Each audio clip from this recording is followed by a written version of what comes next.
إن الحمد لله نحمده ونستعينه ونستغفره ونعوذ بالله من شرور أنفسنا ومن سيئات أعمالنا. من يهده الله فلا مضل له ومن يضلل فلا هادي له، وأشهد أن لا إله إلا الله وحده لا شريك له، وأشهد أن محمدا عبده ورسوله. أما بعد، يا أيها الذين آمنوا اتقوا الله حق تقاته ولا تموتن إلا وأنتم مسلمون.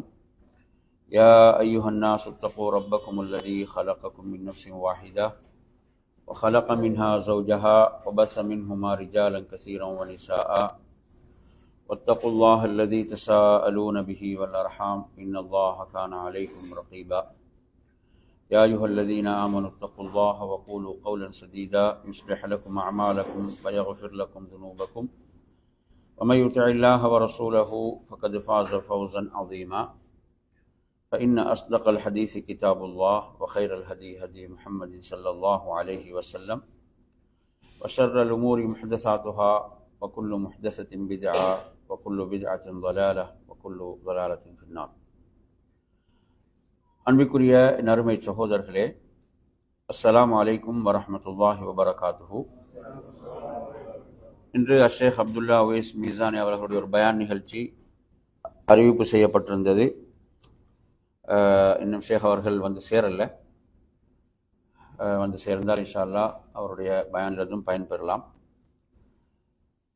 இன்றைய இந்த தலைப்பை பொறுத்தவரையில், எனது வகுப்புடைய தலைப்பை பொறுத்தவரையில், ஹதீஸ்களில் வரக்கூடிய கான ரசூலுல்லாஹி ஸல்லல்லாஹு அலைஹி வஸல்லம் அல்லது கான நபியு ஸல்லல்லாஹு அலைஹி வஸல்லம், நபி ஸல்லல்லாஹு அலைஹி வஸல்லம் அவர்கள் இவ்வாறு செய்பவர்களாக இருந்தார்கள் என்று வரக்கூடிய சில ஹதீஸ்களை, சில நபிமொழிகளை தொகுத்து நாம் இன்று பார்க்கவிருக்கின்றோம்.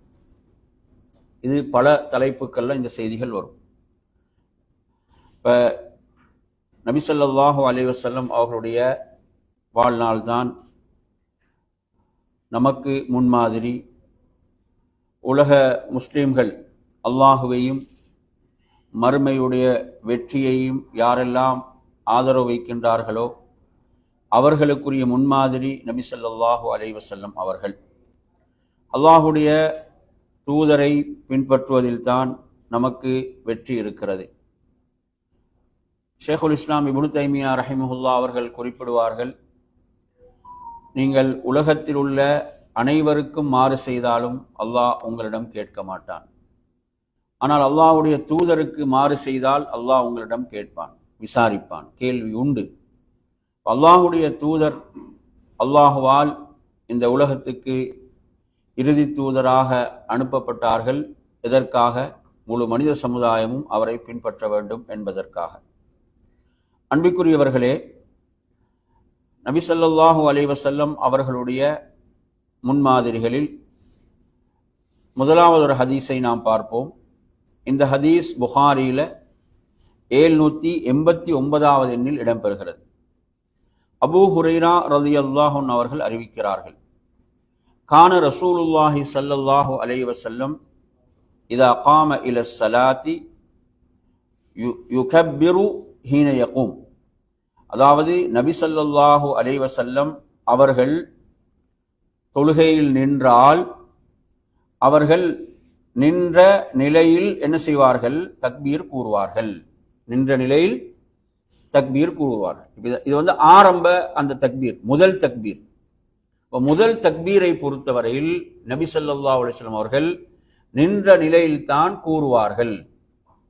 இது நாங்கள் எந்த இடத்துல மக்கள் தவற விடுவாங்கண்டா, தவறு எங்கு வரும் என்றால், இப்ப இமாம் ருக்கூல இருக்கும் போது சிலர் அவசரமாக வந்து அந்த ரக்காத்தை அடைவதற்காக சேருவாங்க தானே. இமாம் ருக்கூல இருப்பாரு, ருக்கூல இருக்கும் போது சிலர் அவசரமாக வந்து என்ன செய்வாங்க?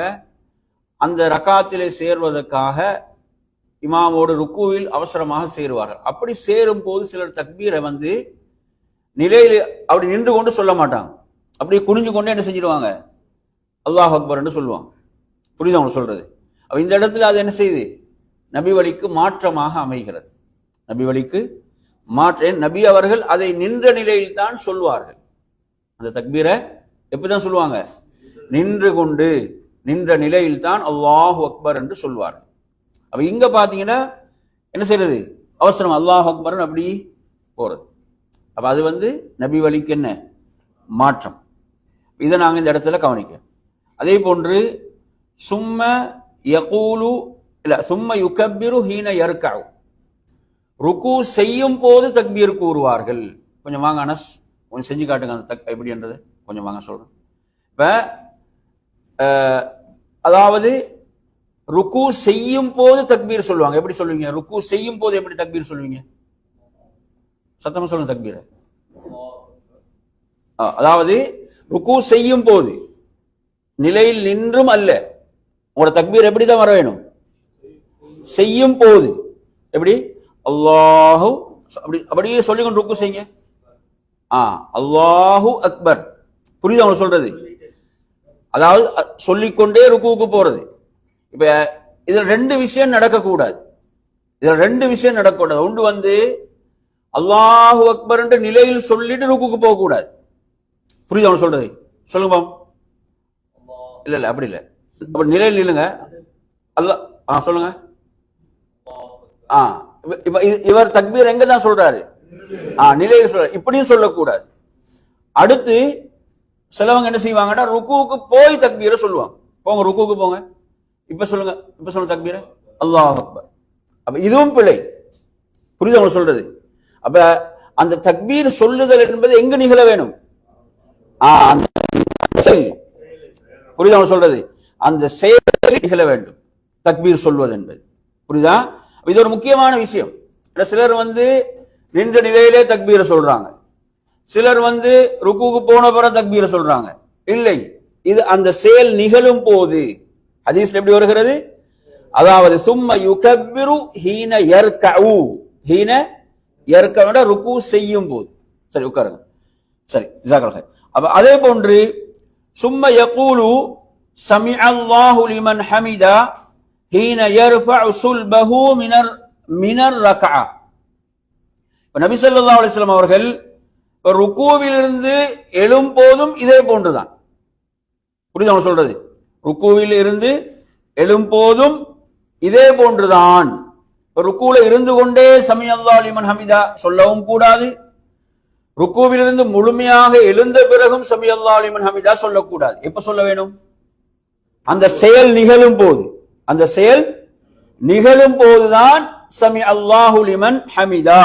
அதாவது ரசூலுல்லாஹ் சுல்பன இந்த பகுதி, இந்த முதுகு பகுதி தானே, இதை அப்படி ரசூலுல்லாஹ் உயர்த்தும் போது என்ன செய்வார்கள்? சமிஅல்லாஹு லிமன் ஹமிதா என்று சொல்வார்கள். புரியுதா? எனவே சும்ம யகூலு வஹுவ காயிமுன். அப்ப ரசூலுல்லாஹ் ருக்குவில் இருந்து எழுந்து விட்டால் என்ன சொல்வார்கள்? ரப்பனா லக்கல் ஹம்த். என்ன சொல்வாங்க? ரப்பனா லக்கல் ஹம்த் என்று சொல்வார்கள் என்பதை நாம் ஹதீஸிலே பார்க்கின்றோம். அதே போன்றுதான் சும்ம யுகப்பிரு ஹீன யஹ்வி. சும்ம யுகப்பிரு ஹீன, அதாவது சுஜூதுக்கு செல்லும் போது தக்பீரை சொல்வார்கள். சுஜூதுல போய் நாங்க தலையை வைத்த பிறகு அல்லாஹ் அக்பர் சொல்வது கிடையாது. புரியுதா? அப்ப தக்பீர் எப்போது சொல்ல வேண்டும்?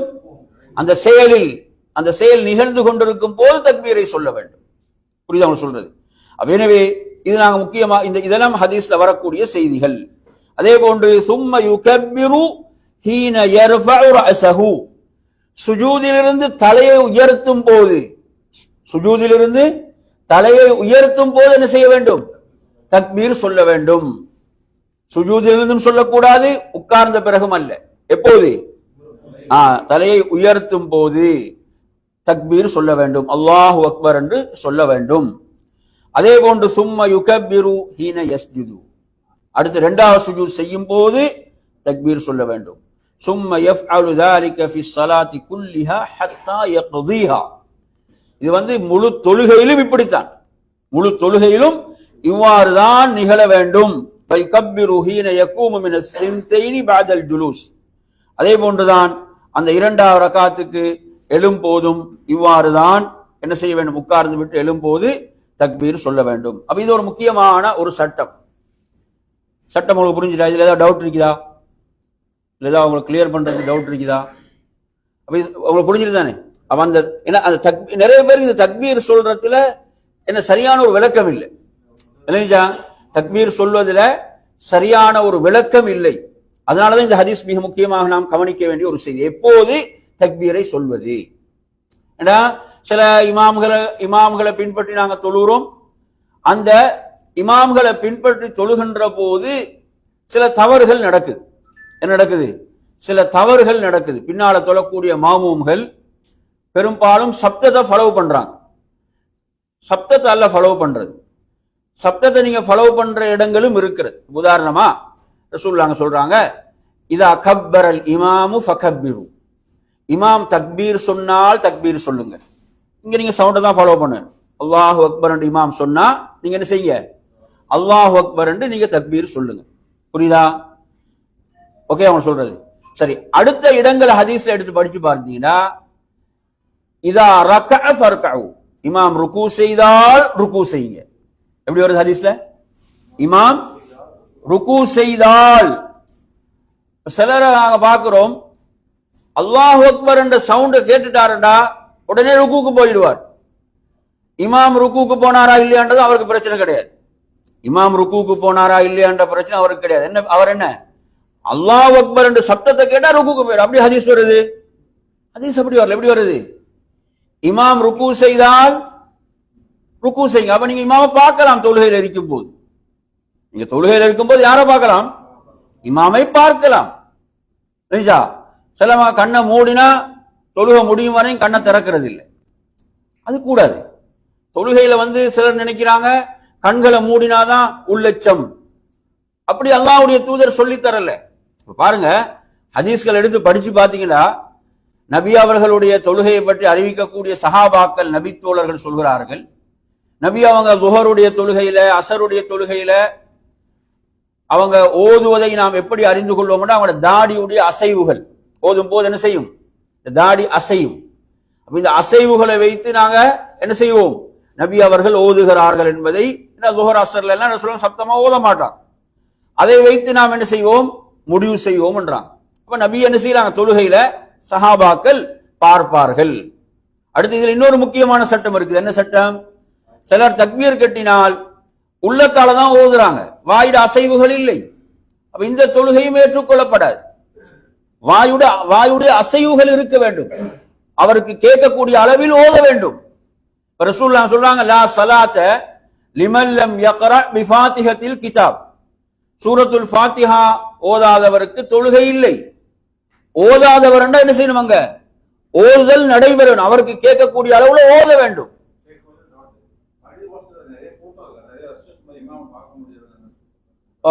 அது நல்ல ஒரு கேள்வி. உதாரணம் நீங்க எடுத்தீங்கன்னா, இப்ப நாங்க பின்னால தொழுகின்ற போது நாங்க ஒரு முக்கியமான விஷயத்தை அவதானிக்கணும். இப்ப உதாரணமா, இப்ப நாங்க வளமையாக தொழக்கூடிய பள்ளிகள் இருக்கிறது, அப்படிதானே? நாங்க வளமையா தொழக்கூடிய பள்ளிகள், இந்த வளமையா தொழக்கூடிய பள்ளியில் உள்ள இமாமுடைய அந்த செயல கொஞ்சம் அவதானிக்கணும். நாங்க வளமையா தொழக்கூடிய பள்ளியில் உள்ள அந்த இமாமுடைய அந்த செயல், தொழுகையுடைய செயல்கள் எப்படி இருக்கிறது என்றதை நாங்க கொஞ்சம் அவதானிச்சு கொள்றது நல்லது. சில பள்ளிகளை நாங்க பார்த்தோம்னா, அந்த பள்ளியில அந்த இமாமுடைய உடல் கொஞ்சம் பருமனாக இருக்கும் இல்லைங்களா? அப்படி இருக்கக்கூடியவர் கொஞ்சம் மெதுவா தான் என்ன செய்வாரு? ருக்குக்கு போவாரு, மெதுவா தான் சுஜூதுக்கு போவாரு. நாங்க அதை கவனிச்சு அவரை பின்பற்றுவோம். அதை கவனித்து நாங்க என்ன செய்யணும்? அவரை பின்பற்ற. நாங்க வளமையா தொழக்கூடிய மஸ்ஜிதுகள்ல, இப்ப நாங்க வளமையா தொழக்கூடிய மஸ்ஜித் இல்லைண்டா, நாங்க ஒரு பள்ளிக்கு போறோம்டா, அதுல நாங்க மிக முக்கியமாக அவதானிக்க வேண்டிய விஷயம் என்னவென்றால், அதாவது அந்த இமாம் தக்பீரை சொல்லிட்டாரா உடனே போகாம கொஞ்சம் நாங்க என்ன செய்யறது? தாமதித்து போவது. அந்த ரசூலுல்லாஹ் என்ன சொல்றாங்க? இமாம் ருக்கு செய்தால் ருக்கு செய்யுங்கள். இமாம் என்ன செய்தால்? ருக்கு செய்தால் ருக்கு செய்யுங்கள். அப்ப எனவே நாங்க என்ன செய்யறது? அந்த சவுண்ட உடனே அப்படி ஃபாலோ பண்ணாம கொஞ்சம் நாம் என்ன செய்யறது? தாமதித்து செல்வது. புரியுது அவங்க சொல்றது? எனவே நாங்க முந்தி செல்வதுதான் கடுமையான தடை. முந்தி செல்வதுதான் என்ன? கடுமையாக தடுக்கப்படும். இமாம நாங்க முந்தக்கூடாது. இமாம முந்தவும் கூடாது, இமாமோடு செய்யவும் கூடாது. இமாம நாங்க என்ன செய்ய வேண்டும்? பின்பற்ற வேண்டும். இமாமை விட தாமதிக்கவும் கூடாது. 4 விஷயம் இதில் இருக்கு. எத்தனை விஷயம் இருக்குது? 4 விஷயம் இருக்குது. ஒன்று, இமாம முந்தக்கூடாது, இது கடுமையான தடை. 2வது, இமாமோடும் செய்யக்கூடாது, இமாமோடும் செய்யக்கூடாது. அடுத்து இமாமை விட தாமதிக்கவும் கூடாது. அப்ப எது சரியானது? இமாமை பின்பற்ற வேண்டும். அவர் செய்தால் செய்வது.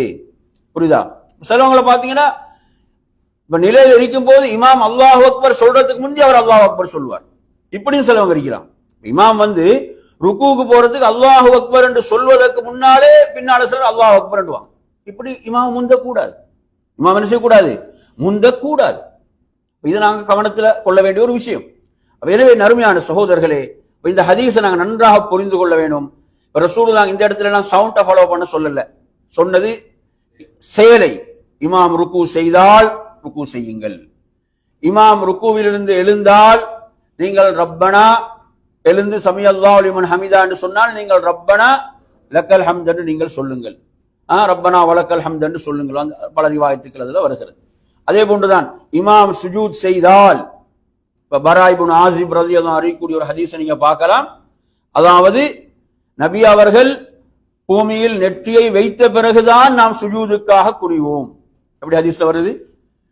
நபி அவர்கள் பூமியில அவங்க நெற்றியை வைப்பாங்க, அதுக்கு பிறகுதான் நாம் என்ன செய்வோம்? சுஜூதுக்காக குனிவோம் என்றான். அப்ப இது நாங்க ஹதீஸ்ல படிக்கக்கூடிய ஒரு விஷயம். அதனால இமாம் அப்படி செல்லும் போதே நாங்க பின்னால செல்லக்கூடிய, இமாம் சுஜூத் செய்தால் நீங்கள் சுஜூத் செய்யுங்கள். ஹதீஸ்ல எப்படி வருகிறது? இமாம் சுஜூத் செய்தால் நீங்கள் சுஜூத் செய்யுங்கள் என்று வருகிறது. எனவே நறுமையான சகோதரர்களே, அப்ப இந்த நாங்க ஒரு இமாமை பின்பற்றி தொழும் போது இந்த ஒரு விளக்கம் நமக்கு இருக்க வேண்டும். இந்த ஒரு ஃபிக்ஹ், இந்த ஒரு விளக்கம் நமக்கு இருக்க வேண்டும். இதுல ஏதாவது டவுட் இருக்குதா? ஏதாவது கேள்வி இருக்குதா? சொன்னது புரிஞ்சிருந்தேன் உங்களுக்கு. எனவே அதாவது இமாமை நாங்க மிகவும் இமாமை விட்டு நாங்க தாமதிக்கவும் கூடாது, இமாமை நாம் முந்தி செல்லவும் கூடாது, இமாமோடு சேர்ந்தும் செய்யக்கூடாது, இமாமை பின்பற்றி நாம் செய்ய வேண்டும். ரசூலுல்லாஹ் சொல்றாங்க, இன்னமா ஜுஇலல் இமாமு லியுத்தம்ம பிஹி, நிச்சயமாக இமாம் நியமிக்கப்பட்டதெல்லாம் பின்பற்றப்படுவதற்காக. புரியுதா சொல்றது? எனவே இதை நாம் கவனத்தில் கொள்ள வேண்டும். எனவே இதுல நாம் கவனிக்க வேண்டிய மற்றும் ஒரு விஷயம் தான், இப்ப சலாம் கொடுக்கும் போது நீங்க எடுத்தீங்கன்னா, அதாவது சில நேரங்களில் பார்த்தீங்கன்னா தாமதித்து லேட்டா வரக்கூடியவங்க இமாம் ஒரு சலாம் கொடுத்தவுடன் எழுந்து விடுகிறார்கள். இமாம் ஒரு சலாம் வலது பக்கம் சலாம் கொடுத்தாரா எழுந்து விடுகிறார்கள். தாமதமாக வந்து இது பிழை. என்ன செய்ய வேண்டும்? இமாம் 2 சலாம் கொடுத்த பிறகுதான் அவங்க என்ன செய்யணும்? அவர்கள் தவறியதை தொழுவதற்கு எழ வேண்டும் என்பதையும் நாம் இங்கு புரிந்து கொள்ள வேண்டும். புரியுதா சொல்றது? எனவே இந்த விடயங்கள் நாம் இமாமை பின்பற்றி தொழும் போது கவனத்தில் கொள்ள வேண்டிய முக்கியமான. ஏதாவது டவுட் வந்தா கேளுங்க, பிரச்சனை இல்லை. ஏதாவது டவுட் வரும்போது நீங்க தாராளமா கேட்கலாம். எனவே இவைகளை அடுத்து நாங்க இன்னொரு முக்கியமான விஷயம், ஜமாத்தோடு தொழுகின்ற போது என்ன செய்யறாங்கண்டா, சிலர்கள் இமாம் நிலைக்கு வரும் வரை தாமதிக்கிறார்கள். இமாம் சுஜூதில் இருந்தாலும் சேர மாட்டாங்க, நடு இருப்பில் இருந்தாலும் சேர மாட்டாங்க, அத்தஹியாத்தில் இருந்தாலும் சேர மாட்டார்கள். என்ன நினைக்கிறாங்கன்னா, இமாம் நிலைக்கு வந்த பிறகுதான் சேருவது. அது பிழை. ஹதீஸ் என்ன சொல்லுது? அல்லாஹ்வுடைய தூதர் என்ன சொல்றாங்க? அதாவது இமாம் எந்த நிலையில் இருக்கிறார்களோ அந்த நிலையில் நீங்கள் இமாமோடு சேர வேண்டும். இமாமோடு கிடைத்ததை நீங்கள் தொழுங்கள், தவறியதை பின்னால் நிறைவேற்றுங்கள். இதுதான் ஹதீஸ். இமாமோடு கிடைத்ததை நீங்க என்ன செய்ய? தொழுங்க, தவறியதை பின்னால் நிறைவேற்றுங்கள். எனவே நிலைக்கு வரும் வரை என்ன செய்யறது? காத்திருப்பது என்பது நபி வழி அல்ல, நபி வழி கிடையாது. இமாம் சுஜூதில் இருக்கிறாரா, நாம் சுஜூதுக்கு செல்வதற்கு எத்தனை தக்பீர் சொல்ல வேணும்? 2 தக்பீர் சொல்ல. முதலாவது நுழைவதற்கான தக்பீர், அடுத்து சுஜூதுக்கு செல்வதற்கான தக்பீர். சரியா? இந்த 2 தக்பீருடைய சட்டம் என்னன்னு படிச்சிக்கிறோம், சொல்லுங்க. முதல் தக்பீர் என்பது நல்லா புரிஞ்சுங்க, அது அர்கான்ல உள்ளது. எதில் உள்ளது? அர்கான் என்றால் ருக்குன், தூண், தொழுகையுடைய தூண். அது முதல் தக்பீர், சொல்லுவதுதான். அடுத்து நாங்க ஒரு நிலையிலிருந்து இன்னொரு நிலைக்கு மாறக்கூடிய தக்பீர் எதில் உள்ளது? வாஜிப்ல உள்ளது. எதில் உள்ளது? அது வாஜிப். தொழுகையில அர்கானுக்கும் வாஜிபுக்கும் என்ன வித்தியாசம் நாங்க படித்திருக்கிறோம்? தொழுகையில அர்கானுக்கும் வாஜிபுக்கும் ஆன வித்தியாசம், வேறுபாடு என்ன என்று நாம் படித்திருக்கிறோம். அப்படி பார்த்தீங்கன்னா அர்கான் என்பது நாங்க சொன்னோம் அது தூண். அந்த தூண்கள் இல்லாமல் தொழுகை முழுமை அடையாது, தொழுகை நிறைவேறாது. புரியுதா? எனவே அந்த ருக்குன்கள் அர்கான்கள் என்று சொல்லப்படக்கூடியவைகளை பொறுத்தவரையில அது ஒருவருக்கு மறதியாக ஒருவருக்கு தவறி விடுகிறதா, அதை அவர் என்ன செய்ய வேண்டும்? நிறைவேற்றி ஆக வேண்டும். அதை நிறைவேற்றி ஆக வேண்டும். அதே போன்று மறதிக்கான 2 சுஜூதுகளும் செய்தாக வேண்டும். அந்த இடத்தை அவர் தவறவிட்டாலும் சரி, அந்த இடத்தை தவறவிட்டார் என்று சொன்னால் என்ன செஞ்சிடும் என்று சொன்னால், அவரை முதல் ரக்காத்துல தவற விட்டாரண்டா 2வது ரக்காத்தில் இருக்கும் போது ஞாபகம் வருதுண்டா 2வது ரக்காத் சும்மையே முதல் ரக்காத்தா மாறிவிடும். என்ன செஞ்சிடும்? முதல் ரக்காத்தாக மாறிவிடும். புரியுதா அவங்க சொல்றது? எனவே இது அர்கான், இது ருக்குன். அப்ப அதை அந்த இடத்தை நாங்கள் கடந்து விட்டாலும் அதை செய்தாக வேண்டும். மறதிக்கான 2 சுஜூத். வாஜிபண்டா என்ன? வாஜிபை பொறுத்தவரை அந்த இடத்தை நீங்க கடந்து போயிட்டீங்க என்று சொன்னா, அந்த இடத்தை கடந்துட்டீங்கன்னா திரும்ப அந்த இடத்துக்கு வர வேண்டியது இல்லை. ஆனா மறதிக்காக 2 சுஜூதுகள் செய்ய வேணும், செய்தாக வேண்டும். இது நபி வழி, அல்லாஹ்வுடைய தூதருடைய வழிமுறை. இப்ப வாஜிப்ல உதாரணமாக நீங்க சொல்றதாக இருந்தால், உதாரணமாக ஒருவர் என்ன செஞ்சிட்டாரு, ஒரு நிலையிலிருந்து இன்னொரு நிலைக்கு சொல்லக்கூடிய தக்பீரை மறந்து விட்டார். அல்லாஹ் அக்பர் என்று சொல்ல வேண்டும். நிலையில் இருக்கிறார், ருக்குவுக்கு செல்லும் போது அல்லாஹ் அக்பர் என்று சொல்ல வேண்டும், அதை சொல்ல மறந்துட்டார். அவருக்கு ஞாபகம் வருது, நான் இந்த தக்பீரை சொல்லவில்லை, இந்த தக்பீரை சொல்லவில்லை என்று நினைவு வந்தால் அவர் மறதிக்காக 2 சஜ்தான செய்யணும், செய்தாக வேண்டும். புரியுதா? சலாம் கொடுப்பதற்கு முன்னால். எனவே இந்த சட்டம் கவனிக்கப்பட வேண்டிய விஷயம். இது வாஜிப். தொழுகையில வாஜிப்புகளை விட்டால், தொழுகையில சுன்னத்துகளை விட்டால் மறதிக்கான சுஜூத் என்பது கிடையாது. என்ன கிடையாது? மறதிக்கான சுஜூத் என்பது கிடையாது. உதாரணமா ஒருவர் என்ன செய்யறாரு, சுபஹான ரப்பியல் அதீம், சுபஹான ரப்பியல் அதீம் என்று ஒரு முறை சொல்வது வாஜிப், ஒரு முறை சொல்வது கட்டாயம். ஒரு முறைக்கு மேற்பட்டு சொல்றது 3ஓ 5ஓ சொல்வது இல்லையா?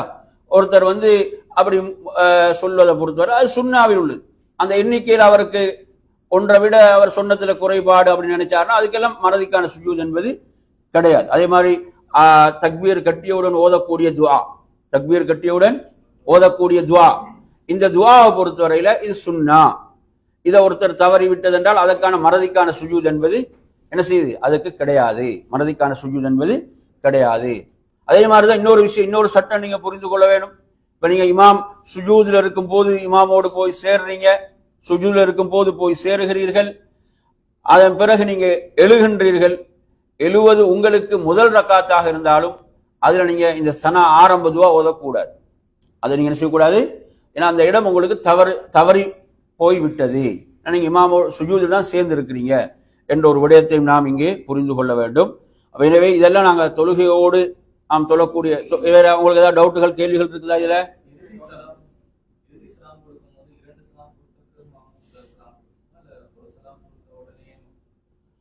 அதாவது இப்படிதான். அதுல ஹதீஸை நாங்க படித்து பார்க்கும் போது இமாமுடைய செயலை தொடர்ந்து பின்பற்றி செய்வது என்பதுதான். இதுல நாங்க 2 வழிமுறைகளையும் பார்க்கிறோம். இமாம் ஒரு சலாம் கொடுத்துட்டாரு, என்ன செய்வாங்க, சிலர் வலது பக்கம் திரும்புறாங்க. ஆனா இதுல சிறந்த முறையாக 2 சலாம் இமாம் கொடுத்த பிறகு நாங்க என்ன செய்யறது, சலாம் கொடுக்கக்கூடிய முறை என்பது இதுல சிறந்ததாக இருக்கிறது. சரி,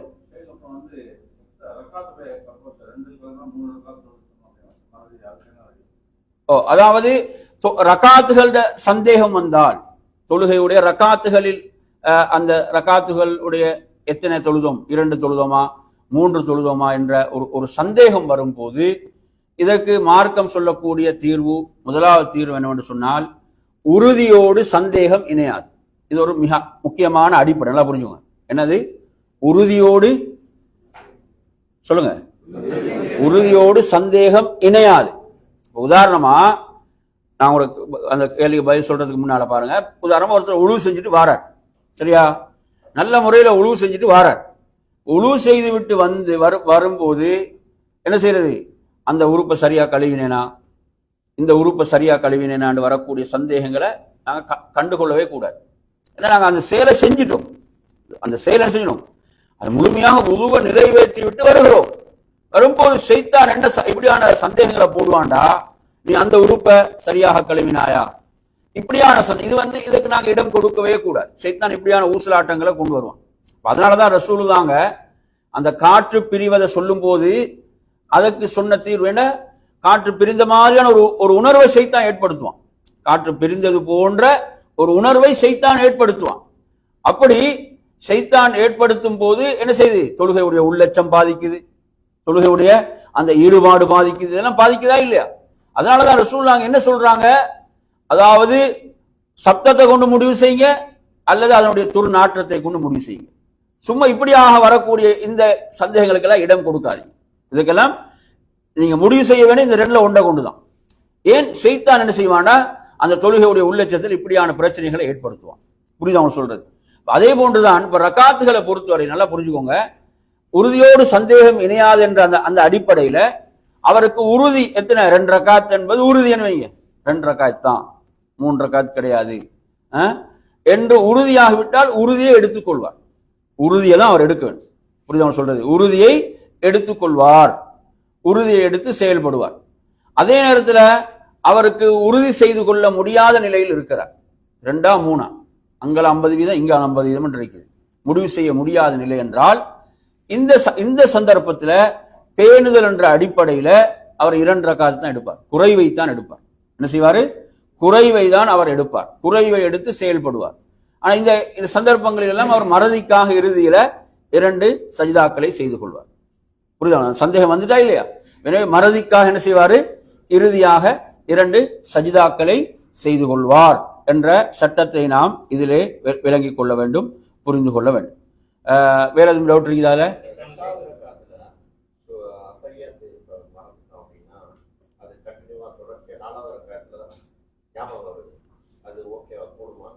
அதே போல அதுதான் இது ஒரு வாஜிப்ல.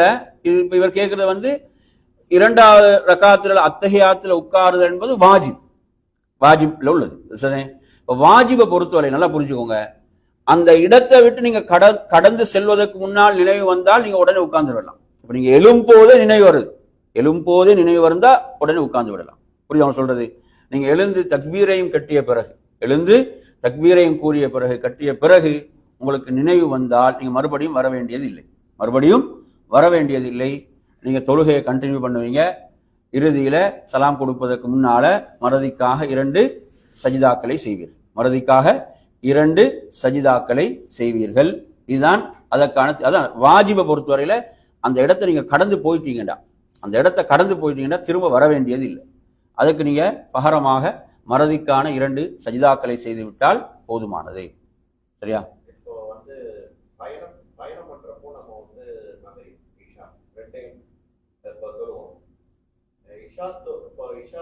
மகரிப் தொழுகிறவங்க 3 ரக்காத் தொழுவாங்க. சப்போஸ் நான் மகரிப் முடிச்சிட்டேன், இஷா தொழுகணும்.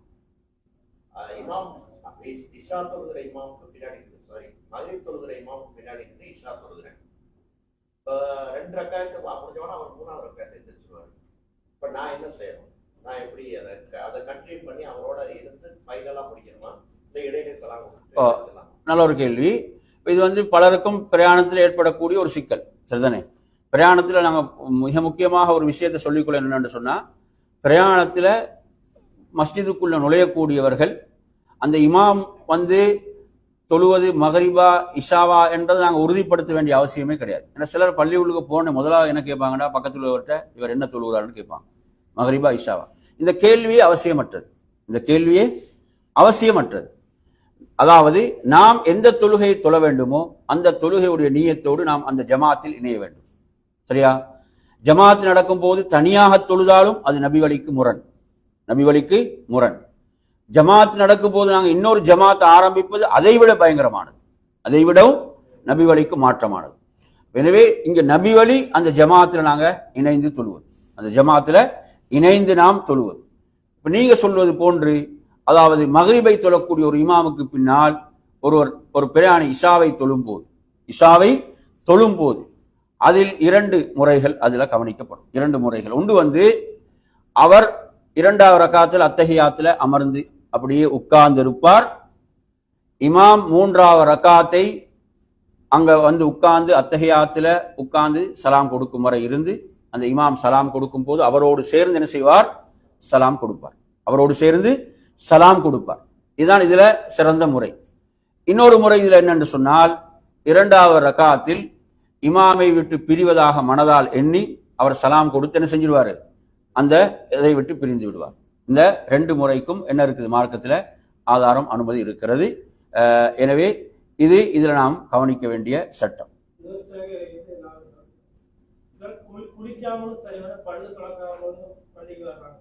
நான் எங்க தலைப்போட நல்லது. வெளியில அவுட்டுக்கு போனீங்கன்னா இப்ப நாங்க படிக்கிற விஷயம் இல்லையே, இந்த படிக்கிற விஷயத்தோட போன நல்லா. ஏன்னா மிச்சம் வெளியே போயிட்டீங்கன்னா அப்புறம் இந்த சப்ஜெக்ட் மறந்துடும், அதுவும் மறந்துடும்.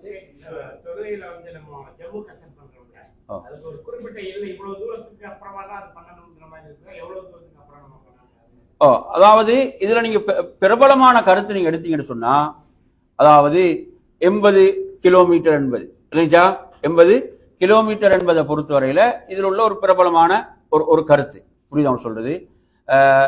அடுத்ததாக உள்ள கருத்து என்னன்னு கேட்டீங்கன்னா, மிக முக்கியமாக கவனிக்க வேண்டிய விஷயம், அதாவது அதை அவர் பிரயாணமாக கருத வேண்டும். ஏன்னா ரசூலுல்லாஹ் பிரயாண தொழுகையை சுருக்கியதில் எடுத்தீங்கன்னா பல தூரங்கள் வருது ஹதீஸ்ல, பலவிதமான தூரங்கள் சம்பந்தமான ஹதீஸ்கள் வருகின்றன. எனவே இந்த ஹதீஸ்களை வைத்து அறிஞர்கள் என்ன முடிவு எடுக்கிறாங்கண்டா, அதாவது ரசூலுல்லாஹ் இதை ஏன் இவ்வாறு மட்டிடவில்லை என்றால், பிரயாணமாக எதையெல்லாம் கருதப்படுமோ, பிரயாணமாக கருதுவாரோ அதில் அவர் என்ன செய்யலாம், இந்த சட்டத்தை பேணலாம், சுருக்கி தொழலாம், சேர்த்து தொழலாம் என்ற சட்டம் புரியுது சொல்றது. உதாரணமாக இப்ப எங்களோட ஊருடைய வளமையில, இப்ப உங்களோட நீங்க வாழக்கூடிய ஊர்கள் இருக்கும், பக்கத்துல ஒரு ஊர் இருக்கும், அந்த ஊருக்கு போறதை நீங்க பிரயாணமாக கருத மாட்டீங்க. உதாரணமா தமாம்ல இருந்து ஒருத்தர் இந்த ஹுபார் தமாம் போறது யாரும் பிரயாணமாக நினைக்கிறது கிடையாது, பிரயாணமாக கருதுவது இல்லை. ஆனா அதே நேரத்துல ராஜ்தன்னூராக்கு போறாரு அல்லது ஜுபைலுக்கு போறாரு, இதை ஒரு பிரயாணமாக கருதுவார், இதை ஒரு பிரயாணமாக கருதுவார். இப்ப பிரயாணமாக கருதப்படுகின்ற அந்த பயணத்தில் என்ன செய்யலாம், சேர்த்து சுருக்கி தொழலாம் என்ற சட்டம். ஆனா இது இன்னொரு முக்கியமான சட்டம் இருக்கிறது, ஊர்ல இருக்கும் போது தொழுகையை சுருக்கக்கூடாது. இது ஒரு முக்கியமான சட்டம். உதாரணமா சிலவங்க நாங்க உம்ரா போகும்போது சொல்லுவாங்க, என்ன சொல்லுவாங்க, நாங்க அசருக்கு நிறுத்தும் போது சொல்லுவாங்க, நான் அசரை என்ன செஞ்சேன், கொபார்லே தொழுதுடுவான். அசரனா கொபார்லே தொழுதுட்டு வந்துடுவான். அப்ப அசரை கொபார்லே தொழுதுட்டு வந்தா பிரச்சனை கிடையாது. ஆனா அதை 2ஆக தொழுதா பிழை, 2 ரக்காத்தாக தொழையில, 2ஆக சுருக்க முடியும். ஊருடைய எல்லையை கடந்த பிறகுதான், ஊருடைய எல்லையை கடந்த பிறகுதான் 2ஆக சுருக்கலாம். ஊர்ல இருக்கும் போது பிரயாணத்தில் ஏதாவது அசௌகரியத்தை கருதி, அசௌகரியம் என்ற ஒரு நிலை வருது, அசருக்கு இறங்குவதோ அல்லது நிறுத்த மாட்டேன் அப்படி ஏதாவது ஒரு நிலை வரும்போது ஒருவர் என்ன செய்கிறார், அசரையும் லொஹரோடு சேர்த்து தொழுவாராக இருந்தா குற்றம் இல்லை, தொழலாம், புரியுதா. ஆனால் என்ன செய்யக்கூடாது, சுருக்கக்கூடாது. இது ஒரு நான் கட்டாயம் தெரிய வேண்டிய ஒரு விஷயம். அடுத்து இன்னொரு முக்கியமான சட்டம் இருக்குது, என்னவென்றால், அதாவது நீங்க எந்த இமாமை பின்பற்றி தொழுகின்றீர்களோ அவர் உங்களுக்கு கன்ஃபார்மா தெரியும், ஊர்வாசி, பிரயாணி இல்லை, அவர் யாருதான், ஊர்வாசி தான் இமாமா இருக்கிறார் என்று கன்ஃபார்மா தெரிந்தால், நீங்க அவர் இஷாவை 4ஆ தொழும் போது நீங்க 2ஆ தொழையில இல்லைங்களா, நீங்க 2 ரக்காத்துல உட்காருவதோ, நான் மகரிப் இப்ப சொன்ன ஒரு சட்டம் அது மாதிரி செய்யல, 2 ரக்காத்துல உட்கார்றதோ அல்லது லேட்டா போய் 2 ரக்காத்து முடிஞ்சு 3ஆவது ரக்காத்துல போய் சேர்றார், அங்க இமாம் 4ஆவது ரக்காத்துல சலாம் கொடுக்கும் போது அவரும் சலாம் கொடுத்தாருன்னா இது பிழை இல்லைங்களா. ஏன்னா ஊருடைய இமாம், அங்க இமாம் எந்த தொழுகையை தொழுகின்றாரோ அந்த தொழுகையை பின்னால் இருக்கக்கூடியவர் தொழ வேண்டும், புரியுது அவங்க சொல்றது. அந்த அடிப்படையில அந்த ஊருடைய இமாம் 4 ரக்காத் தொழும் போது நான் பின்னால் பிரயாணி என்ற காரணத்தால் 2ஓட முடித்துக் கொள்ளல, என்ன செய்யணும், அவருடைய தொழுகையை தொழுதாக வேண்டும் என்ற சட்டத்தையும் நாம் தெரிந்து கொள்ள. இதுவெல்லாம் ஹதீஸ். இப்ப உதாரணம் இப்படிதான், நாங்க ஒரு இடையில நிறுத்துறோம் பெட்ரோல் பம்புகள், அதுல எங்களுக்கு முடிவு செய்யல, அதுல பெரும்பாலும் யாரு தான் தொழுவிப்பாங்க, அந்த பிரயாணத்தில் உள்ளவங்க தான் தொழுவிப்பாங்க. அது இல்லாம நாங்க என்ன செய்யறோம், கொண்டு போயிட்டு ஒரு ஊர்ல பஸ்ஸை கொண்டு போய் எங்க நிறுத்துறோம், உள்ளுக்கு ஒரு ஊர்ல நிறுத்துறோம். அப்ப அந்த ஊருடைய பல்ல யார் தான் தொழுவிப்பாங்க, அந்த ஊருடைய இமாம் தான் தொழுவிப்பார், எனக்கு கன்ஃபார்மா தெரியும், அவர் என்ன செய்வார், முழுமையா தான் தொழுவிப்பார். அப்ப எனவே அந்த இடத்துல நாங்க என்ன செய்யலாது, அந்த இமாமுக்கு மாறு செய்யல, அவருடைய தொழுகை தான் நாம் என்ன செய்யணும், தொழுதாக வேண்டும், புரியுதா. சரி, இப்போ இமாம் நடக்குது, இப்போ நம்ம சலாம் கொடுத்துறாங்க இமாம், அப்போ பின்னாடி நின்றவங்க இப்போ 2ஆவது ரக்காத்துல போய் ஜாயின் பண்ணிருப்பாங்க, அவங்க எந்திரிச்சு தொழுகிறாங்க, அவங்கள நம்ம பின்பற்றி ஜஸ்ட் இமாமா பின்பற்றி சொல்லலாமா. இது நல்ல ஒரு கேள்வி. அதாவது இந்த கேள்விக்கான பதில் என்னன்னு சொன்னால், இப்ப ஒரு இமாமை பின்பற்றி தொழும் வரை அவர் மௌமூம், ஒரு இமாமை பின்பற்றி தொழும் வரை அவர் யாரு? அவர் மஅமூம், இமாமை பின்பற்றி தொழுபவர். இப்ப இமாம் சலாம் கொடுத்துட்டார் என்றால் அவர் யாரு கிடையாது? மஅமூம் கிடையாது. அவர் என்ன செஞ்சாரு? அவர் இப்ப தனிய தொழ ஆரம்பிச்சுட்டார். புரியுதா சொல்றது? இமாமை பின்பற்றும் வரை அவர் யாரு? மஅமூம். இமாம் சலாம் கொடுத்த பிறகு அவர் எழுந்து தொழ ஆரம்பிக்கிறார் என்றால் அவரை பின்பற்றி தொழலாம், அவரை பின்பற்றி தொழலாம் என்பதுதான் சரியான கருத்து, இல்லைங்களா? ஏன்னா அவர் இமாமை விட்டு பிரிஞ்சிட்டார், அவர் தனியாக என்ன செய்யறார்? இப்போது தொழுகின்றார். எனவே இந்த இவரை பின்பற்றி என்ன செய்ய முடியும்? தொழ முடியும் என்பதுதான் அதில் உள்ள அறிஞருடைய கருத்தாக தீர்ப்பாக இருக்கு.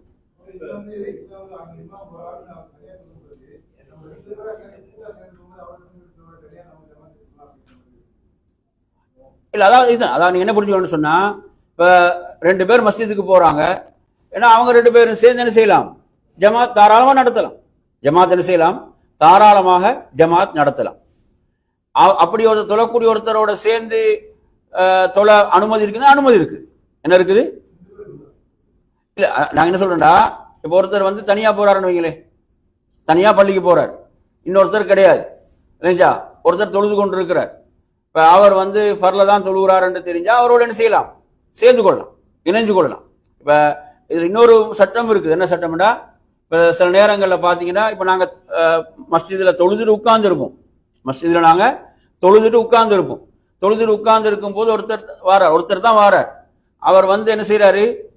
சத்தமா தக்பீர் கட்டி தொழுகிறார். இப்ப தொழுத ஒருத்தருக்கு அவரோட போய் சேரலாம். இதுக்கு மார்க்கத்துல அனுமதி. ரசூலுல்லாஹ் இப்படி தொழுத ஒருத்தருடைய விஷயத்துல கேட்கிறாங்க, இவருக்கு யாராவது உங்கள சதக்கா செய்ய விரும்புறீங்களா, தர்மம் செய்ய விரும்புறீங்களா? அப்ப தொழுத ஒருத்தர் போய் அவரோட என்ன செய்யறாரு? இணைந்து கொண்டார். அப்ப அவர் 2வது தொழக்கூடிய தொழுகைக்கு அவருக்கு நஃபிலுடைய நன்மை கிடைக்கும். அவர் ஃபர்ல தொழுதுட்டார், ஃபர்ல ஒரு முறை தான் தொழலாம், ஃபர்ல ஒரு முறை தான். இப்ப 2வது முறை தொழக்கூடிய தொழுகைக்கு அவருக்கு அந்த நஃபிலுடைய நன்மை கிடைக்கும். புரியுதா அவங்க சொல்றது? அவ்வாறு செய்வதற்கும் என்ன இருக்குது? மார்க்கத்துல அனுமதி. தொழுத ஒருத்தர் இப்ப ரசூலுல்லாஹ் என்ன சொல்றாங்க? பிரயாணத்துல நீங்க தொழுதுட்டு வந்தீங்க வைங்களே, பிரயாணத்துல அசரை தொழுதுட்டு வந்துட்டீங்க, லுஹரோட அசரன் சேர்த்து தொழுதுட்டு வந்தீங்க. தொழுதுட்டு வந்தா இப்ப என்ன செய்யுது? பள்ளியில ஜமாத் நடக்குது. பள்ளிக்கு பக்கத்துல இருக்கிறீங்கன்னா நீங்க போய் ஜமாத்தோட தொழ. பள்ளிக்கு பக்கத்துல வெளியில இருக்கிறீங்க, பேசி கொண்டு இருக்கிறீங்கன்னா ரசூலுல்லாஹ் என்னதான் சொல்றாங்க? அந்த அப்படி ரசூலுல்லாஹ் தொழாத ஒருத்தரை பார்த்து கேட்கிறாங்க, ஜமாத் நடந்து நீங்க ஏன் தொழலைன்னா, நான் தொழுதேன்னு சொல்றாரு, தொழுதுட்டு வந்தன்றார். தொழுதுட்டு வந்தாலும் திரும்ப தொழுங்கன்றாங்க. ஏன்னா அவர் மஸ்ஜிதுக்கு பக்கத்துல இருக்கிறாரு. அப்ப மக்கள் என்ன நினைப்பாங்க? தவறா நினைப்பாங்களா? இல்லையா? என்னடா ஒரு முஸ்லீமா இருந்து தொழாம இருக்கிறான்னு தான் நினைப்பாங்க. அப்படியான சூழல் ரசூலுல்லாஹ் என்ன செய்றாங்க? அந்த தொழுகையை திரும்ப தொழுங்க, உங்களுக்கு நஃபிலுடைய நன்மை இருக்கிறதுன்றான். புரியுதா? இது நல்ல ஒரு கேள்வி, இதுவும் நல்ல ஒரு கேள்வி. இப்ப குர்ஆன்ல நீங்க எடுத்தீங்கன்னு சொன்னா, குர்ஆன்ல வரக்கூடிய ஒரு வசனம், அந்த வசனத்தை நான் உங்களுக்கு இப்ப எடுத்து காட்டுகிறேன். அதாவது அந்த வசனத்துடைய அமைப்பு எப்படி வருது அப்படின்னு பாத்தீங்கன்னு சொன்னா,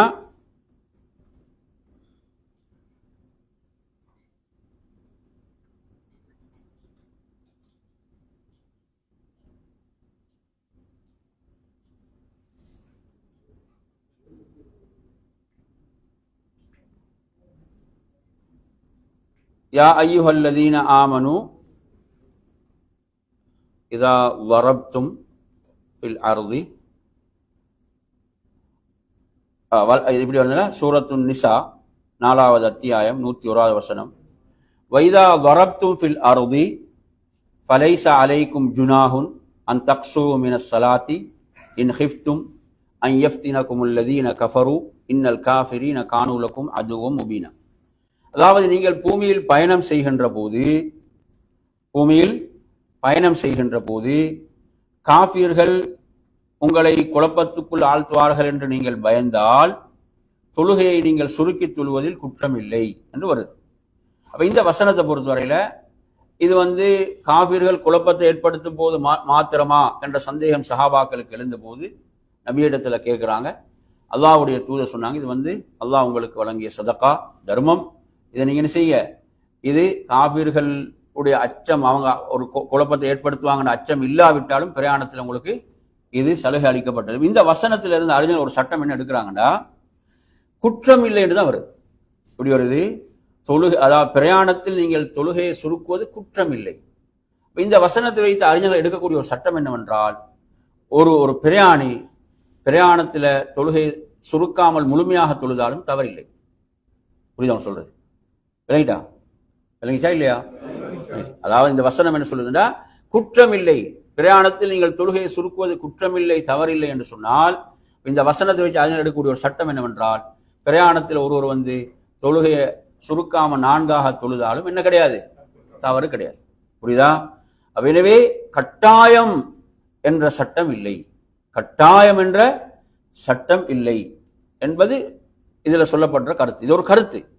அதே மாதிரி இன்னும் சிலவங்க என்னண்டா, நபி அவர்கள் பிரயாணத்துல சுருக்கித்தான் தொழுதாங்க, நபி அவர்கள் பிரயாணத்தில் எங்கும் சேர்த்து தொழவில்லை, நபி அவர்கள் பிரயாணத்தில் சுருக்கித்தான் தொழுதார்கள் என்ற ஹதீஸ்களை வைத்து அதுக்கு நாங்க ஒரு முக்கியத்துவம் கொடுக்கணும். என்ன செய்ய, பிரயாணத்தில் நாங்க சுருக்கி தொழுவது என்பது ஒரு சிறப்பான விஷயம், நபியும் அப்படித்தான் செய்திருக்கிறாங்க. ஆனா கடமை கட்டாயம் என்ற சட்டம் இல்லை. ஏன்னா இப்ப இந்த வசனத்தை வச்சு அந்த சட்டத்தை அறிஞர்கள் என்ன செய்யறாங்க, சொல்வதை நாங்க பார்க்கின்றோம். எனவே அந்த அடிப்படையில என்ன செய்யலாம்? யாரு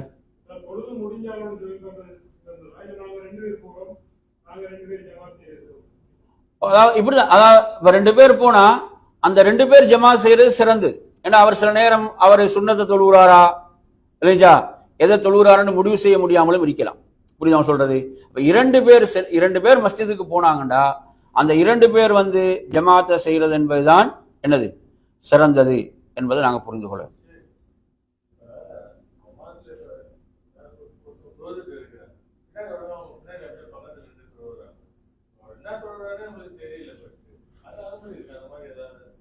அதாவது இப்படிதான் பெரும்பாலும் நாங்க அந்த வக்துக்கு வரும்போது அந்த தொழுகை தான் தொழுவாங்க, அப்படித்தானே?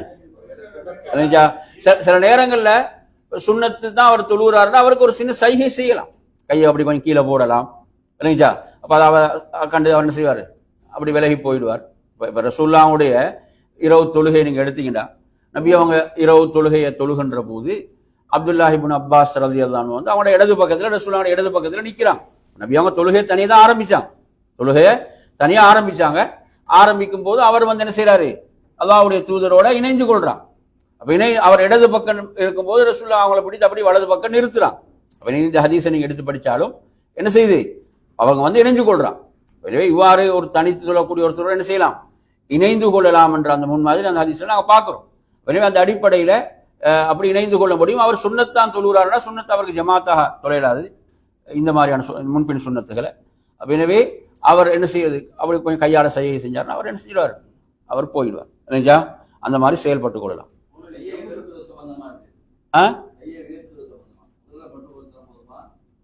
கையை உயர்த்துறது சம்பந்தமா நீங்க எடுத்தீங்கன்னா, அதாவது இதுல நாங்க பலமாக வரக்கூடிய ஹதீஸ்களை எடுத்து படிச்சு பார்த்தோம்னு சொன்னால், நபி ஸல்லல்லாஹு அலைஹி வஸல்லம் அவர்கள் 4 இடங்கள்ல கையை உயர்த்துவாங்க. எத்தனை இடங்கள்ல?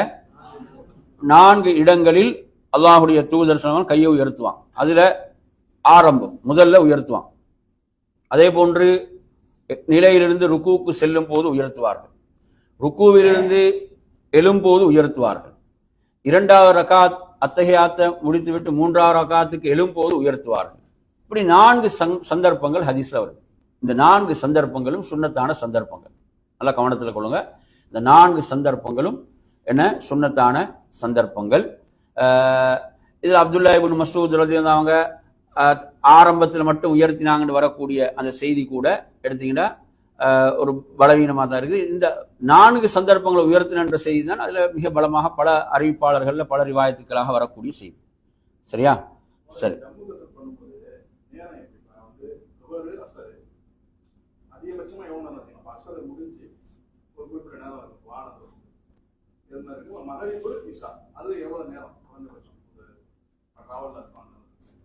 அதாவது இப்படிதான், இப்ப லுஹரை பொறுத்தவரையில அசருடைய அதான் வரை லுஹருடைய நேரம், அசர் தொழுகையை பொறுத்தவரையில அசருடைய அதான் மகரிப் வரைக்கும் அது நேரம். ஆனா சிறந்த நேரம் எடுத்தீங்கன்னா ஆரம்ப நேரத்துல தொழுகிறதான், ஆரம்ப நேரத்துல தொழுகிறதான் சிறப்பு. இப்ப ரசூலுல்லாஹ் சொல்றாங்க, யார் சூரியன் மறைவதற்கு முன்னால் அசருடைய ஒரு ரக்காத்தை அடைந்து கொண்டாரோ அவர் அசரை அடைந்து கொண்டவர். இந்த ஹதீஸ் வருது. அதேதான், இதே சட்டம் தான், ஜம்மு கஸ்ருக்கு இதே சட்டம் தான். தொழுகையுடைய நேரம் எதுவோ அதுதான். புரியுதா சொல்றது? இப்ப நீங்க லுஹரையும் அசரையும் என்ன செய்றீங்க, லொஹருடைய நேரத்தில் அசரை முற்படுத்தி தொழ விரும்புறீங்களா, தொழலாம். அதே போன்று அசரை நீங்க அசருடைய நேரத்தில் லோஹரை பிற்படுத்துறீங்களா, அதுவும் செய்யலாம். இல்லைங்களா? மகரிபுடைய நேரத்துக்கு இஷாவை முற்படுத்தி தொழ விரும்புறீங்களா, தொழலாம்.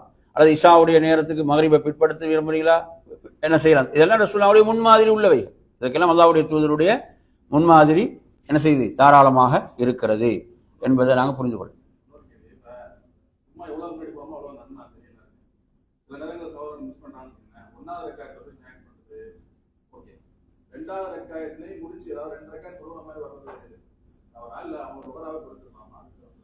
அதாவது இப்படிதான் நீங்க என்ன புரிஞ்சோன்னா, 2வது ரக்காத் ஒருத்தருக்கு கிடைக்கலண்டா ஜும்மால, ஒரு ரக்காத் கிடைச்சா ஒரு ரக்காத் தொழுவார். ஜும்மா கிடைச்சிட்டு ஒரு ரக்காத் அவருக்கு என்ன செய்யுது, ஒரு ரக்காத் கிடைக்கிறது என்றால் அவர் இன்னொரு ரக்காத் தொழுவார். தொழுது ஜும்மாவை நிறைவு செய்வார். அவர் 2வது ரக்காத்திலையும் இமாம் ருக்குவுக்கு பிறகு, இமாம் ருக்குவிலிருந்து எழுந்து விட்டார், 2வது ரக்காத்துல இமாம் ருக்குவிலிருந்து எழுந்த பிறகு போய் சேருவாராக இருந்தால் அவருக்கு அந்த ஜமாத் என்ன செய்யல, கிடைக்கல என்ற அடிப்படை தான். அதனால அந்த இடத்துல அதாவது 4 ரக்காத்தாக லுஹராகத்தான் என்ன செய்யணும், தொழ வேண்டும் என்பதுதான் அதில் உள்ள கருத்தாக இருக்கிறது. எனவே அந்த அடிப்படையில் என்ன செய்யறது, அவர் அந்த 2 ரக்காத்து மிஸ் ஆயிட்டேன்னு சொன்னா அவர் ஜும்மாவுடைய நியத்தில் அதில் போய் நுழைந்தாலும் அவர் 4 ரக்காத் என்ன செய்வார், லுஹராக தொழுவார் என்பது அதில் உள்ள சட்டம்.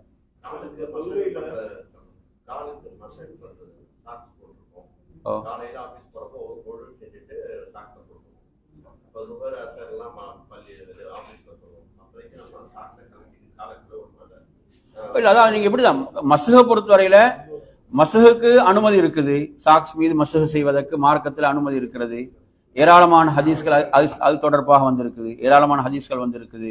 எனவே அந்த அடிப்படையில சாக்ஸ் மீது மஸ்ஹு செய்யறதுக்கு என்ன நிபந்தனைகள், அந்த நிபந்தனைகளுக்கு உட்பட்டிருந்தா தாராளமா மஸ்ஹு செய்யலாம்.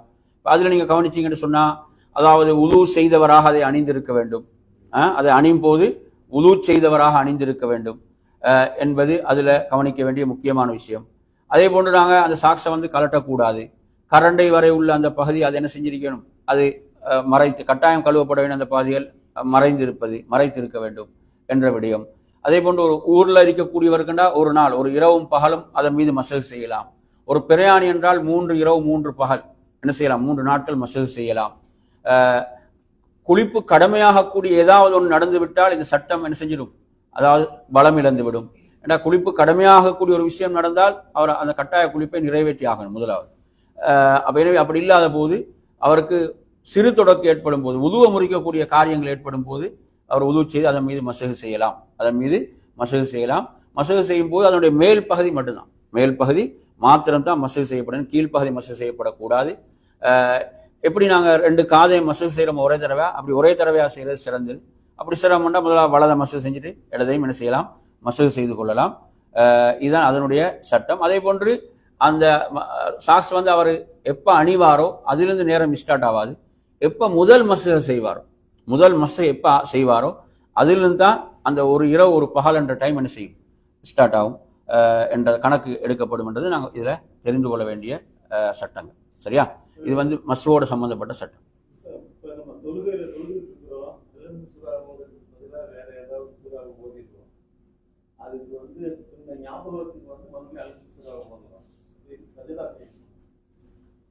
அதாவது நீங்க தக்பீர் கட்டினோடனே சூரத்துல் ஃபாத்திஹாவை ஓதுறதுக்கு முன்னால வேற சூறாவை திரும்ப சூரத்துல் ஃபாத்திஹா ஓதிடுறீங்க. இதுக்கு நீங்க மறதிக்கான 2 சஜிதா செய்யணும், மறதிக்காக 2 சஜிதா செய்யணும். சுத்தமாக மறந்துட்டோம் என்றால், இப்ப உதாரணமாக அவருக்கு கொஞ்சம் நீண்ட நேரத்துக்கு பிறகு நினைவு வருதா, முழு தொழுகையும் தொழ வேண்டும். அந்த முழு தொழுகையும் மரணம் செய்யணும், திருப்பி தொழுதாக வேண்டும். இல்லைங்களா?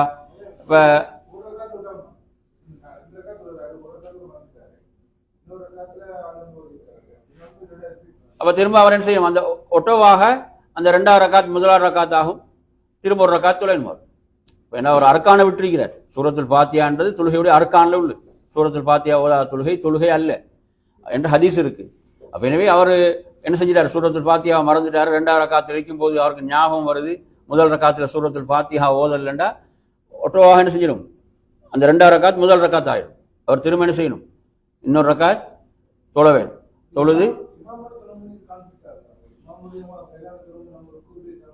இல்லை, இமாமை பின்பற்றி தொழும்போது தனியான சட்டம், ரெண்டையும் குழப்பிக்கூடாது. நான் சொல்றேன் இப்ப தனியா தொழுவது, இமாமோட தொழும் போது இமாமத்தான் நீங்க பின்பற்ற வேண்டும். அங்க நீங்க உங்களுக்கு தனியெல்லாம் செயல்படையில, அந்த இமாமை நீங்க என்ன செய்யணும், பின்பற்றி ஆக வேண்டும், இமாமை பின்பற்றி தொழுதாக வேண்டும் என்பதுதான் அங்குள்ள சட்டம். சரி,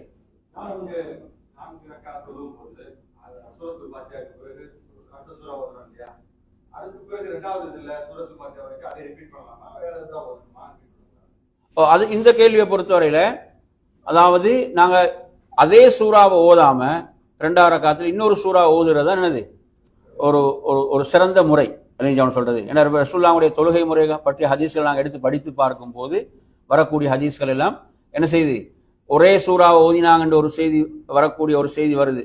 ஃபஜ்ருடைய தொழுகையில ரசூலுல்லாஹ் முதல் ரக்காத்திலும் இதா ஜுல்சிலா ஓதினாங்க, 2வது ரக்காத்திலும் இதா. இது வந்து ஒரு பலவீனமான ஹதீஸ், ஆதாரப்பூர்வமான ஒரு செய்தி அல்ல, தவறு கிடையாது. அப்படி அப்படி ஓதினா தவறுன்றதுக்கு இல்லை. ஆனா இதுல முறை என்னதான், அதுல ஒன்று ஓதுறது, அடுத்தது இன்னொரு சூறா ஓதுறது, அல்லது ஒரே சூறாவை 2 பகுதியா ஓதுறது. ஒரு சூறால ஒரு அதனுடைய ஒரு பகுதி, இதுல 2வது ரக்காத்துல இன்னொரு பகுதி, அப்படியும் என்ன செய்யலாம், ஓதலாம்.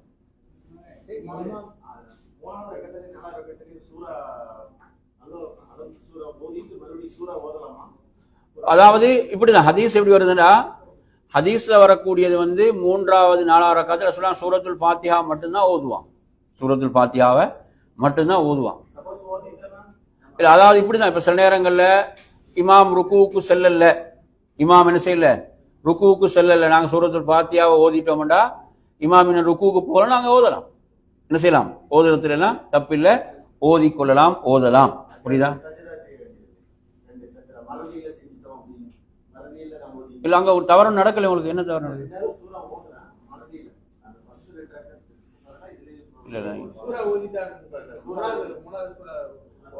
தனித்து தொழும் போதா எப்படி கேக்குறீங்க? தனியா தொழும் போது அப்படி ஓதினா அதுக்கு மறதிக்கான சுஜூத் கிடையாது, அதுக்கு மறதிக்கான சுஜூத் கிடையாது.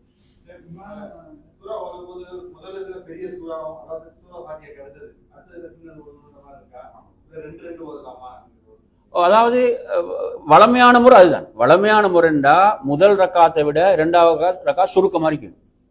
இதுதான் ஹதீஸ்ல, இதுதான் வளமையான முறை. இதுக்கு மாற்றமாக நடந்திருக்கு, இதுக்கு மாற்றமாக ரசூலுல்லாஹ் செஞ்சிருக்கிறான். சரிங்களா? சில, அதாவது முதல் ரக்காத்துல கொஞ்சம் சுருக்கமாம், 2வது ரக்காத்து நீண்ட சூறாக்கள் ஓதின மாதிரியான அமைப்பும் ஹதீஸ்கள் இருக்குது. ஆனா வளமை இதுதான், முதல் ரக்காத்தை விட 2வது ரக்காத்து சுருக்கமா இருக்கக்கூடிய முறைதான் ரசூலுல்லாஹ் வளமையாக உள்ள அந்த முறை. இதுக்கு மாற்றமாக செஞ்சிருக்கிறாங்க. மாற்றமா செய்யும்போது அது சுன்னாவுக்கு மாற்றமெல்லாம் சொல்லக்கூடாது, அப்படி அதுக்கும் முறை ஹதீஸ்ல இருக்கு.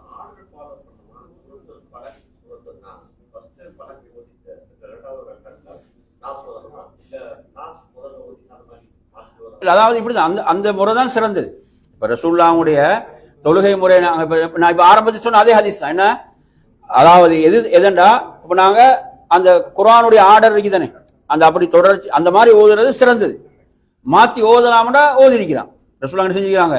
சில தொழுகையில பாக்குறோம் நாங்க, ரசூலுல்லாஹ் மகரிபுடைய பின் சுன்னத், ஃபஜ்ருடைய முன் சுன்னத்தை எடுத்தீங்கன்னா குல் யா அய்யுல் காஃபிரூன், குல் வல்லாஹு அஹத் ஓதிக்கிறாங்க. முதல் ரக்காத்துல சூரத்துல் காஃபிரூன், 2வது ரக்காத்துல சூரத்துல் இஹ்லாஸ் ஓதிக்கிறாங்க. ரெண்டும் என்ன இடையில நிறைய சூறாக்கள் இருக்கு. இந்த மாதிரியும் என்ன செஞ்ச ஓதின மாதிரி நிறைய செய்திகளும் இருக்கு. இதெல்லாம் தவறு இல்லை.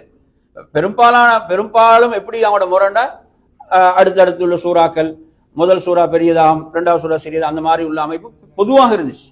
இதுக்கு மாற்றமாக நடந்திருக்குது. அது அப்படி செய்யும் போது தவறில்லை. சரியா? ஹைர்.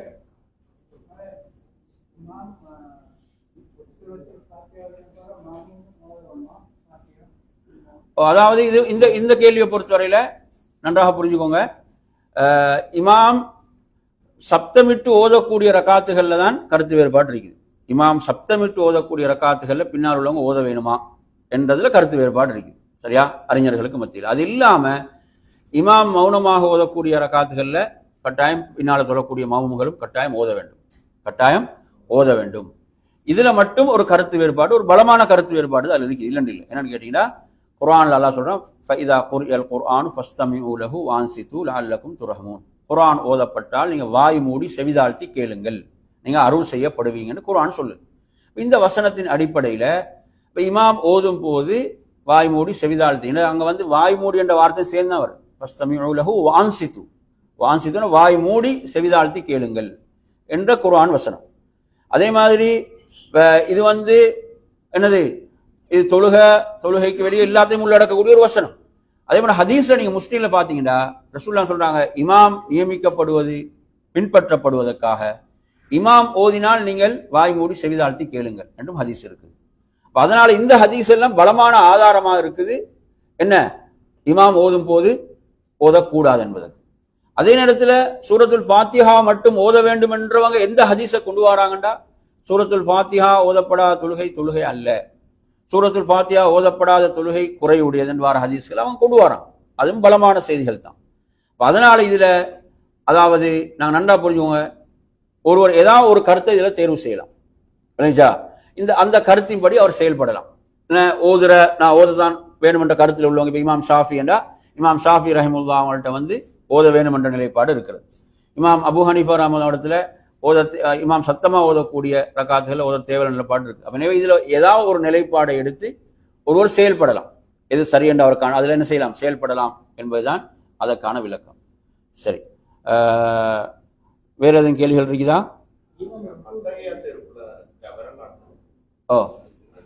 விரல் அசைத்தல் சம்பந்தமாக வர ரிவாயத்துக்களும் இருக்கிறது, சுற்றி காட்டினாங்கன்னு வரக்கூடிய ரிவாயத்துக்களும் இருக்கிறது.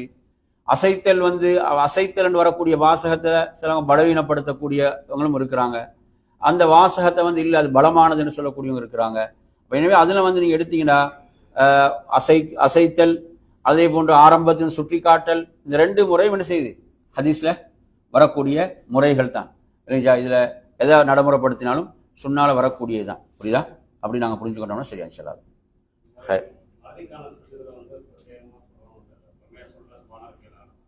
மறதிக்கான சுஜூதுல சிலவங்க சுபஹானல்லதி மல்லா யனாமு வலா யஸ்ஹுன்னு சொல்றாங்க. அதுக்கு ஆதாரம் இல்லை, அப்படி ஒன்று சொல்றாங்க, சொல்லித்தரல. மறதிக்கான சுஜூதிலும் நாங்க ஏனைய சஜிதாக்கள்ல என்ன சொல்வோமோ அதே தான் சுபஹான ரப்பியல் அலா, அதைத்தான் நாங்க மறதிக்கான சுஜூதிலும் சொல்ல வேண்டும், மறதிக்கான சுஜூதிலும் சொல்ல வேண்டும் என்பது அதற்கான விளக்கம்.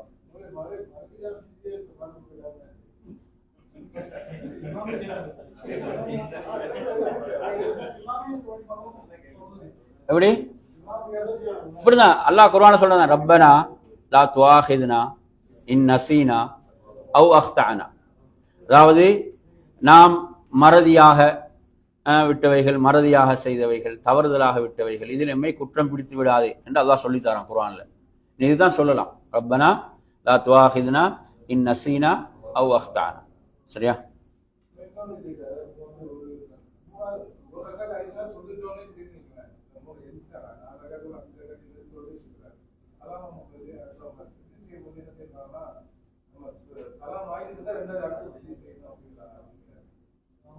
அதாவது இப்ப நீங்க ரெண்டு நிலை இருக்கு. ஒன்று இமாம பின்பற்றி தொழக்கூடியதுல ஒரு சட்டம் இருக்கு, தனித்தொழ ஒரு சட்டம் இருக்கு. உதாரணமா அவர் 5வது ரக்காத்துல தான் இருக்கிறார் என்று ஞாபகம் வந்தா உடனே அவர் அத்தஹியாத்துக்கு வந்துடுறார். இப்ப அவருக்கு உறுதியா தெரியுது நான் 5வது ரக்காத்துல இருக்கிறேன்.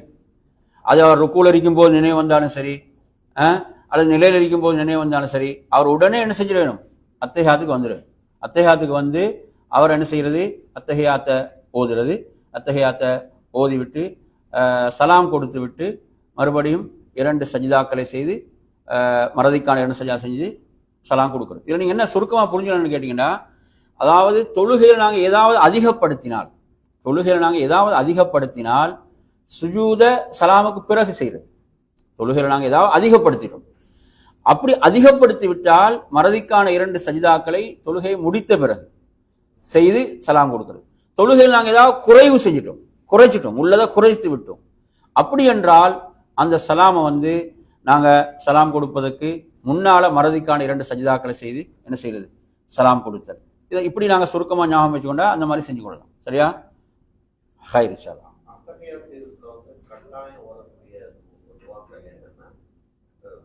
கட்டாயம் ஓதக்கூடிய துவாக்கள் என்று சொல்லி பார்த்தீங்கன்னா, அதாவது அத்தஹியாத்தும் 2வது ரக்காத்தில் இருக்கிறோம்டா அஷ்ஹது அல்லா இலாஹ இல்லல்லாஹ் வ அஷ்ஹது அன்ன முஹம்மதன் அப்துஹு வ ரசூலுஹு வரைக்கும் ஓதிட்டு அவர் 3வது ரக்காத்துக்கு எழுவார்.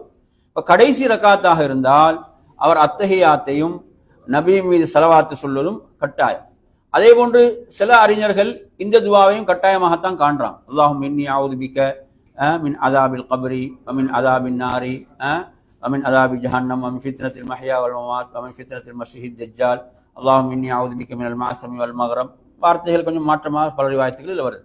இந்த துவாவை கூட என்ன ரசூலுல்லாஹ் வந்து இந்த துவாவை தொழுகைகள் அத்தியாயங்களை கற்றுத்தருவதை போன்று கற்றுத்தந்தாங்க. இப்படி இந்த 4 விஷயங்களை கொண்டு பாதுகாப்பு தேடுமாறு ஏவினாங்க. அந்த வாசகங்கள் இருக்குது, அந்த வார்த்தைகளை வச்சு இது வந்து கட்டாயம் இதையும் ஓத வேணும் என்ற அளவு கட்டாயம் என்ற அளவுக்கு காண்றான், கட்டாயம் என்ற அளவுக்கு காண்றவனும் இருக்கிறான். இந்த 4 விஷயங்களை கொண்டு பாதுகாப்பு தேடக்கூடிய துவா. இது போக உள்ள ஏனைய துவாக்கள் எல்லாம் சுன்னத்தான துவாக்கள் தான். நிறைய துவாக்கள் கற்று தந்தாங்க ரசூலுல்லாஹ் சொல்லி கற்று தந்தாங்க. அவைகள் நாங்கள் என்ன செய்யறது ஓதிக்கொள்வது. சரியா? ஹைர்.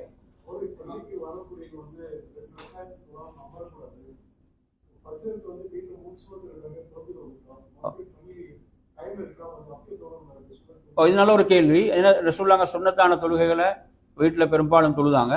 அந்த அடிப்படையில் ஒருத்தர் வந்து சுன்னத்தான தொழுகை வீட்டில் தொழுது பள்ளிக்கு வராரு, இன்னும் ஜமாத் ஆரம்பிக்கல என்றால் அவர் உட்காருவதற்கு முன்பு 2 ரக்காத் தொழுது விட்டு தான் உட்கார வேண்டும். திரும்ப அவர் சுன்னத்துக்கு நியத்து வைக்கக்கூடாது. ஏன்னா சுன்னத்தை அவர் ஆல்ரெடி தொழுதுட்டார். எனவே பொதுவான நஃபிலான 2 ரக்காத் என்று நியத்து வச்சு தான் என்ன செய்வார், அவர் தொழுவார். தஹியத்துல் மஸ்ஜித் நாங்கள் சொல்லுவோம் தானே, தஹியத்துல் மஸ்ஜித் என்று நியத்து வச்சு தொழுவோம்.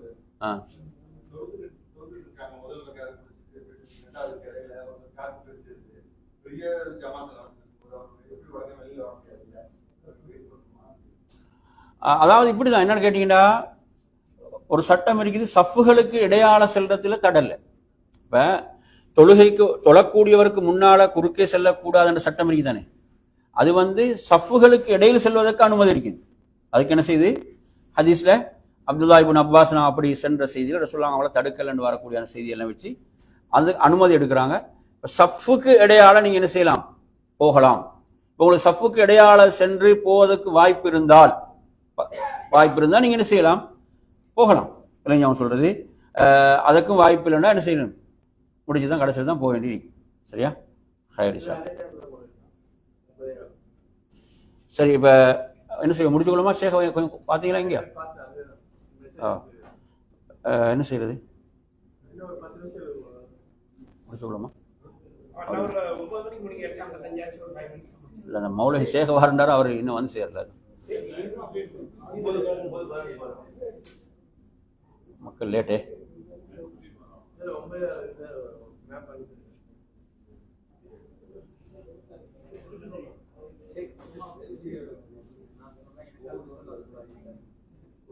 எப்படி